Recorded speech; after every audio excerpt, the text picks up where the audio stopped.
The Historical League is out with this year's Historymakers, honoring those who have had a significant impact in creating Arizona's history. And joining us now from the Historical League is Diana Smith, and also joining us is Carrie Pena from Inspired Media 360. Thank you both for being here. Good to have you here. Diana, Historical League, what is that? It's an all-volunteer organization, started about 45 years ago. We started the Historymakers programming in 1992, and about every other year we honor a group of outstanding Arizonans who've made major contributions to our state. I was going to say, what kind of criteria are we talking about here? Living, not living, how far in the past, what goes on? They're all living, and they can be of any age, and the nominations are submitted by the Historical League as well as the Arizona Historical Society, staff, board, and others in the community that deem someone outstanding. Yeah, and Carrie, you had the opportunity to interview all of these winners. We're going to talk about a few here coming up, but you had an opportunity to interview the winners and kind of get their thoughts on things. This must have been a nice surprise for them. Yeah, thank you, Ted, and it's always so good to see you. Diana asked me to do this project with her, and many of these folks are very well known, and I've interviewed in a journalism capacity over the years, so the opportunity to tell their story, talk to them about their heart, what drives them, because these are people who strive for excellence.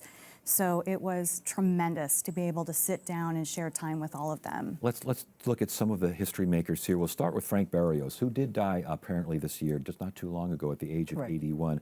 Carrie, we'll start with you. Interesting fellow. What a life this guy had. Incredible. And I did not actually realize how ill he was when he came to my studio, and he was so generous with his time. He was very committed to the state of Arizona. The common thread through all of these stories, Ted, was that everyone was incredibly humble.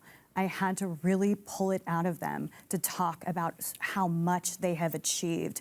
Frank was so proud of being a Mexican American. He talked about the diversity in Arizona and how proud he is of the state. And also, obviously, one of his big issues and something that he committed himself to was water conservation. And he's written a couple of books, one on St. Vincent de Paul, Phoenix, and also the Phoenix Mexican-American families here in the Phoenix area. Yeah, with quite a history there. Diana, sticking with you, Jeffrey Trent, who we've had on the program many times, he was honored. Why? Because he's such a pioneer. It was an honor to hear his story. And the reason he picked Arizona is because we cared. The businesses stepped up, ASU stepped up, Mayo, Honor Health, the various entities, businesses in the state said, yes, we will help start TGen. And his dream was to have exactly what we have today, TGen. Yeah, a research director at TGen. Again, we've had him on the program many times. He must have been fun to talk to. You know, the funny thing about that, Ted, was when I actually hosted the event, when we played all of the videos, and Dr. Trent had said to me, you know, I'm not even the smart one in the family. My wife is really the smart one. I said, well, don't invite me over for dinner, because that must be a hard dinner table. She's a Mensa member. Just a really, I mean, again, he was so humble. Yep. Said, you're the founder of TGen. Now it's 400 plus people. They are doing research that is truly saving lives, not just in cancer research, but they're working in Parkinson's, ALS, diabetes. What they're doing here in the Valley is so transformational. Yes. Dr. Trent didn't want to take any personal credit. He just wanted to talk about the team. And again, you talk about cancer and TGen. Dr. Daniel Van Hoff, big cancer researcher, very big impact. He's honored too. He was a wonderful delight to interview.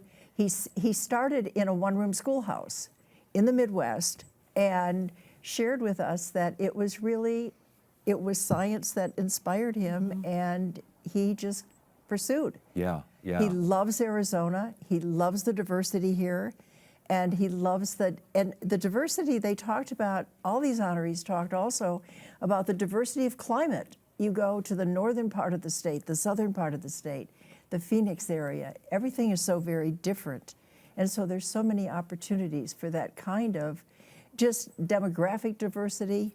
Yeah, and real quickly, because we're running out of time here, we got to get Elizabeth White in here with Mrs. White's Mrs. Golden White. Rule Cafe. Holy smokes, that thing's an institution down. She is one of my favorite interviews I have ever conducted because she's the type of person I feel like every single word is wisdom you want to listen to. So just one quick story about what she told me when she moved here in the 60s, and here she was, an African-American woman, a single mother. She borrowed $500 and she went out and bought everything she would need because she knew she had a skill, and that was making this food, soul food. And so she went out and she bought everything she needed, and she had 60-some cents left in her account. And I said, Mrs. White, you were working against all the odds. Were you afraid? She said, Carrie, fear never enters my mind. Yeah. And her restaurant is an absolute institution. If you're driven by any, that building has been there forever. Yes. Good way to end the discussion. Carrie Pena, Diana Smith, again, Historical League. Thank you both for joining us. Congratulations on the effort, and congratulations to all the winners, too, Yes. the honorees. Thank you, Ted. Thank you. Thank you so much. That's it for now. I'm Ted Simons. Thank you so much for joining us. You have a great evening.